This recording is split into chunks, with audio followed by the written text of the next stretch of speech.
মদ ভাং কানি চূণ ধপাত ধতুৰা নহৰু সহিত জানা আমাৰ সেই সপ্তহুৰা সেই সপ্তহুৰাক আমি চাই চিতি তাৰমানে যদি বৰ্জন কৰিব পাৰোঁ আমি কৃতাৰ্থ হ'ম বুলি আশা কৰোঁ।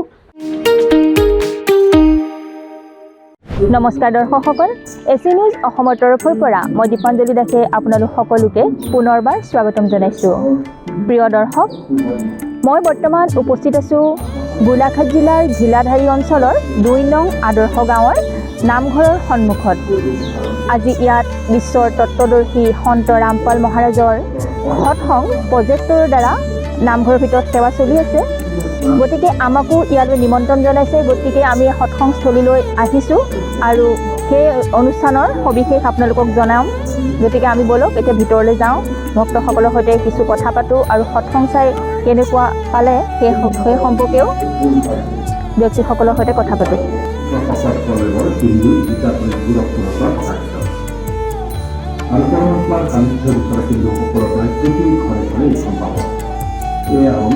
সংশ্লিষ্ট শ্ৰীমতী বিভাগৰ শিক্ষকসকলে কেৱল হিন্দী প্ৰকাশৰ ফল হনুমান পুত্ৰ হিমনাথ গোস্বামী আৰু গীতা গোৰখপুৰৰ প্ৰকাশিত 123 পৃষ্ঠা তৃতীয় চন্দ্ৰ সংক্ষিপ্ত দেৱী ভাগৱত। তুমি ধৰা শুদ্ধ স্বৰূপা এই সমগ্ৰ সংসাৰ তোমাৰ পৰাই উদ্ভাসিত হৈ আছে। মই ব্ৰহ্মা আৰু শংকৰ আমি সকলো তোমাৰ কৃপাতেই বিদ্যমান। আমাৰ আবিৰ্ভাৱমান জন্ম আৰু তিৰুভাৱমান মৃত্যু সাধাৰণ কথা। আমাৰ মৃত্যু হয় কেৱল তিনি নিত্য জগৎ প্ৰকৃতি আৰু অনাত্মী দেৱী। এতিয়া ব্যক্তি কথা কি কৰোঁ, এই তিনিটামানকাৰী ব্ৰহ্ম বিষ্ণু মহেশ্বৰ জন্ম মৃত্যু হয়। গতিকে কয় মহাৰাজ, এতিয়া আপোনাৰ ওচৰত নিত্য আছে, আপুনি কি কৈছে পৰমাত্মা নিৰাকাৰ? পৰমাত্মাটো নিৰাকাৰ হয় আৰু ইয়াতে আমাৰ দেশ শাস্ত্ৰই কৈছে। মহাত্মাদেৱ, আপুনি গোকাত মিছা কথা কৈছে। শাস্ত্ৰটো ক'তো লিখা নাই যে পৰমাত্মা নিৰাকাৰ।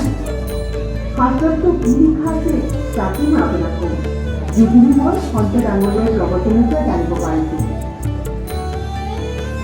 এতিয়া ঋগ্বেদ মণ্ডল নম্বৰ 9 সূক্ত 82 দুটি কনচেপ্ট ক্লিয়াৰ হৈ যাব। ঋগ্বেদ মণ্ডল নম্বৰ 9 সূক্ত 82 আৰু মন্ত্ৰ নম্বৰ 1 কি কোৱা হৈছে? এই যি সৰ্বোৎপাদক প্ৰভু অৰ্থাৎ সকলোৰে উৎপত্তি কৰোতাই 6 দিনতে সৃষ্টি ৰচনা কৰি সপ্তম দিনা পৰ্যায়ত লোৱা প্ৰকাশ স্বৰূপত পুনৰ পৰিষদ কৰোতা পাপ হৰণ কৰোতা সেই ৰাজীৱ এইবোৰ সংস্কৃতি ইয়াৰ অৰ্থ ৰজাৰ সমাজ।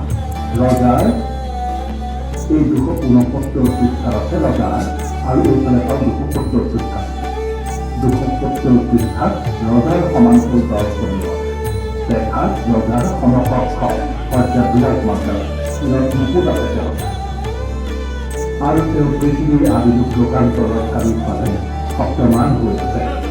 সেই বৰ্ণীয় পুৰুষৰ সৎ আত্মাৰ যিসকল দৃঢ় ভক্ত তেওঁলোকে পবিত্ৰ ৰূপত প্ৰাপ্ত কৰিব পাৰে।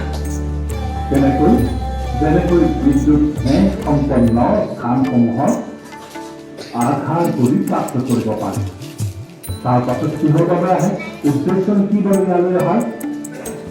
সেই পৰমাত্মা উপদেশ দিয়াৰ ইচ্ছাৰে, তত্ত্বজ্ঞান যথাৰ্থ জ্ঞান দিয়াৰ ইচ্ছাৰে আপোনালোকৰ ওচৰলৈ আহে। মহাপুৰুষসকল তললৈ আহি গতি কৰি আহে আৰু আপোনাৰ অত্যন্ত গতিশীল পদাৰ্থৰ দৰে আমাৰ আধ্যাত্মিক যাত্ৰাত অৰ্থাৎ আমাৰ ধাৰ্মিক অনুষ্ঠানৰ জৰিয়তে প্ৰাপ্ত কৰিব পাৰে। গতিকে আমাৰ পাপবোৰ দূৰ কৰি সেই আমাৰ পৰমাত্মা কোন, আপুনি আমাৰ সূৰ্য।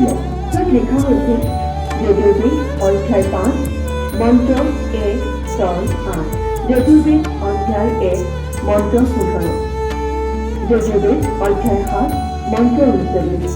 আৰু তেওঁ লিখি আছিল, ব্ৰাহ্মণ আছিল, তেওঁ এই কৰ্মকাণ্ড কৰিছিল আৰু কৰিছিল তেওঁ গোটেই নহ'ব। তেওঁলোক চাৰিদিনে এদিন দেখা দিলে আৰু ক'লে, উপায় তুমি বিবাহ কিয় কৰোৱা নাই? বিবাহ কৰাৰ যদি তুমি আমাক বাধ্য কৰিলাহেঁতেন, আমি সুখী লাভ কৰিলোহেঁতেন। তেতিয়া ৰুচিয়ে ক'বলৈ ধৰিলে পিতামহসকল বেদতো এই কাম নিষেধ কৰা আছে, এই স্বাৰ্থ শুদ্ধ কৰা আৰু এই কৰ্মকাণ্ড কৰাটো মূৰ্খই লোৱা পথ। আৰু এই পিতৃয়েও ক'লে বাছা কথাটো তেনেকুৱাই, তাত কোনো সন্দেহ নাই, মিঠা এটা সত্যতা আছে। কিন্তু আমাৰ কি হ'ব? এতিয়া তুমি নৰকলৈ যোৱা, তোমাৰ কি হ'ব? আপুনি মৰিলে আৰু এতিয়া পুত্ৰক মৰাবলৈ প্ৰস্তুতি চলাইছে। প্ৰিয় দৰ্শক, সন্ত ৰামপাল মহাৰাজৰ সৎসংচাই ওলাই অহা কেইজনৰ ব্যক্তিক আমি দেখা পাইছোঁ, গতিকে তেখেতলোকৰ সৈতে কথা পাতোচোন আহক। নমস্কাৰ দাদা। নমস্কাৰ। আপোনালোকৰ কথাবিলাক বৰ ভালেই লাগিলে বাৰু শুনি গৈ। হয় এনেকৈ হ'ব, সমাজখনত এনেকুৱা হ'ব লাগে, হয় নহয়? হয় হয়, ভাল লাগিলে সৎসংচাই। ভালে লাগিলে, কথাবিলাক চব ভাল লাগিলে। ধন্যবাদ। আৰু এজন ব্যক্তিৰ পৰা আমি জানোচোন আহক। নমস্কাৰ দাদা। ভালে লাগিলে আপোনালোকৰ যিখিনি অভিজ্ঞতা কৰিছিলে। হয় হয়, আজি সৎসংগত যিখিনি কথা কৈছে সন্ত ৰামপাল মহাৰাজে, সেইখিনি কেনেকুৱা লাগিছে? ভাল লাগিলে, ভাল লাগিছে। হয় হয়, সেইবিলাক জানিব লাগে, হয় নহয়? হয় হয়। জানিব লাগে। তোমালোকৰ কেনেকুৱা লাগিছে? ভালে লাগিলে, ভাল লাগিছে। তোমাৰ ভালে লাগিলে। প্ৰিয় দৰ্শক, কেইগৰাকীমান শ্ৰদ্ধাৱান ব্যক্তিক আমি লগ পাইছোঁ, তেখেতসকলৰ পৰা মতামত লওঁচোন আহক। নমস্কাৰ দেউতা। আপোনাৰ ঘৰ ইয়াতে নহয় জানো? মোৰ ঘৰ আদৰ্শৰ 1 নং ৰূপালী আদৰ্শৰ মই হৰি মন্দিৰৰ মই এজন সেৱক হয় হয় বৃদ্ধ। হয়। আজি ইয়াতে বিশ্বৰ তত্ত্বদৰ্শী সন্ত ৰামপাল মহাৰাজৰ প্ৰজেক্টৰ দ্বাৰা যি সৎসং দেখুওৱা হ'ল, সেই বিষয়ে আপুনি কি ক'ব?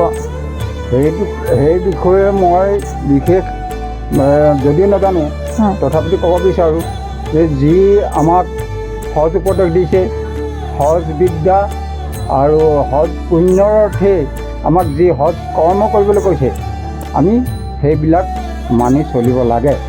গতিকে আমি সকলোকে সম ভাবিব লাগে, সকলোকে সম দেখিব লাগে আৰু সজ কৰ্ম কৰিব লাগে আৰু সজ পথে চলি আমি ঈশ্বৰ চৰ্চা কৰিব লাগে। এই আমাৰ কৰ্তব্য হ'ল সেয়াই।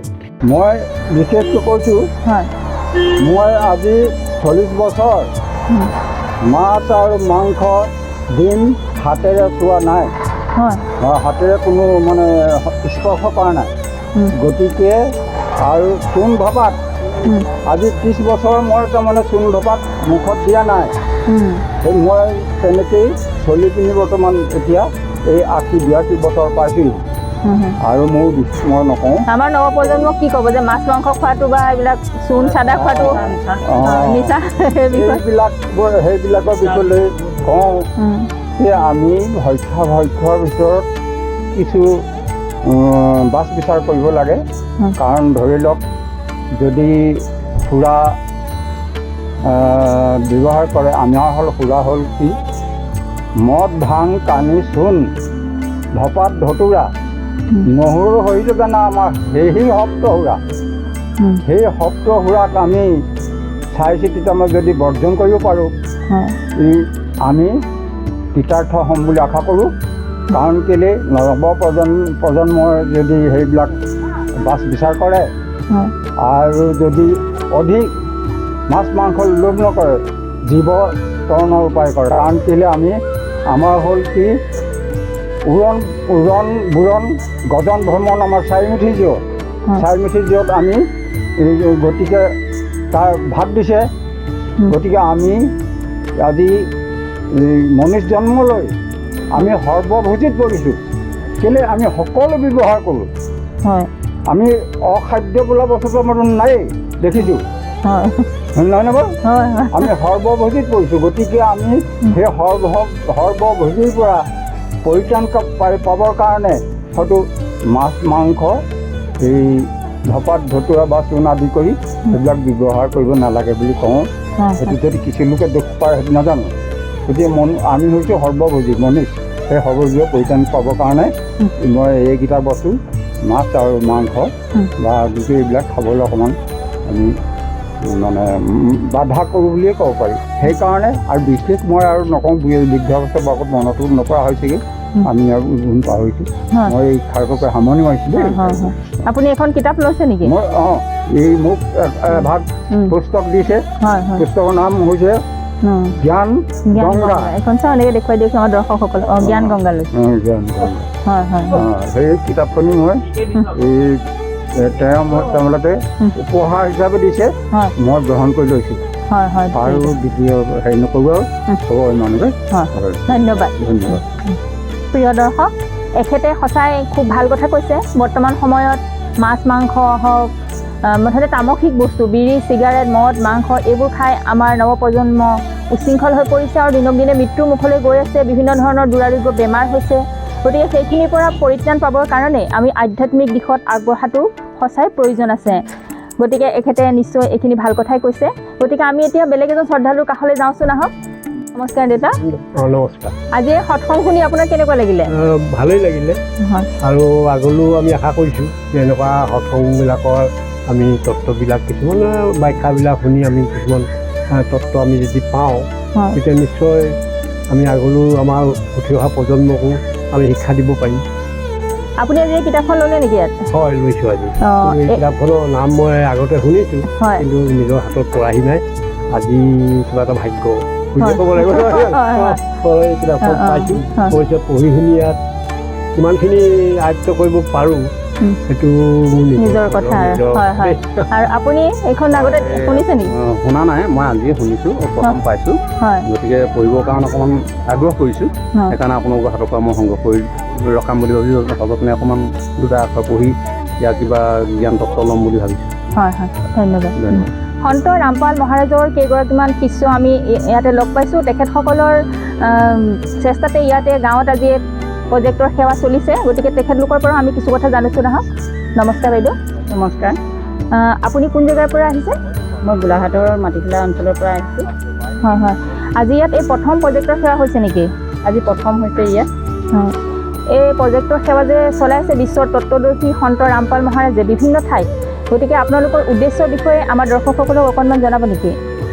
আমাৰ তত্ত্বদৰ্শী গুৰু ৰামপালজী মহাৰাজে আমাৰ সমাজ সংস্কাৰ কৰিছে। সমাজৰ পৰা যিখিনি ইয়াৰ কুৰীতি আছে সেইখিনি দূৰ কৰিছে আৰু আমাৰ যিখিনি উঠি অহা প্ৰজন্ম আধ্যাত্মিক জ্ঞানৰ পৰা জ্ঞান দিছে।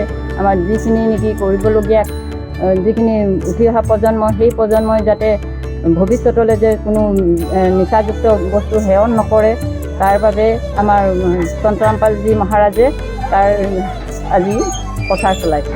হয় হয় ধন্যবাদ। আপুনি কোন জেগাৰ পৰা আহিছে? মই তিতাবৰ মাধৱপুৰ। এই সৎসংগৰ বিষয়ে আপুনি অকণমান আমাৰ দৰ্শকসকলক কওকচোন। এই সৎসং চাই মানুহসকল কেনেধৰণে উপকৃত হৈছে বুলি ভাবিছে বাৰু? ভালে পাইছোঁ আমি। তত্ত্বদৰ্শী সন্ত ৰামপাল মহাৰাজৰ পৰা নাম দীক্ষা লৈছোঁ। হয় লৈ পেলাই আৰু বহুতেই উন্নত হৈছোঁ আমি। হয় হয় আৰু বেমাৰ আজাৰো আগত বহুত আছিলে, সেয়াও ভাল হৈছে আৰু বহুত সুখ শান্তি পাইছোঁ আৰু সকলোৱে ভালে আছে। আপুনি এই জ্ঞানটো কেনেধৰণে পাইছিলে? মই এই জ্ঞানটো মোবাইলতে ইউটিউবত সংযোগ পালোঁ হয় আৰু তাতে নম্বৰ চলি থাকে তলত। এই নম্বৰটোৱে ফোন কৰিলোঁ, তাৰপিছত এই ফোনত যোগাযোগ হৈ জ্ঞান গংগা কিতাপ অৰ্ডাৰ কৰিলোঁ। সেইটো পঢ়ি পেলাই জ্ঞানটো পালোঁ। হয় আৰু এতিয়া নিজেই প্ৰচাৰ কৰি আছে? হয়, নিজে এতিয়া মই প্ৰচাৰ কৰি আছোঁ। হয় হয় ধন্যবাদ। নমস্কাৰ। আপুনি অকণমান কওকচোন আমাৰ দৰ্শকসকলক। দৰ্শকসকলক আমি আহিছোঁ এই পৰমাত্মা সন্ত ৰামপালজী মহাৰাজৰ আমি শিষ্য হয় আৰু আজি আমি যিমান পাৰিছোঁ গাঁৱে গাঁৱে আমি ৰাইজক মানে জগাইছোঁ।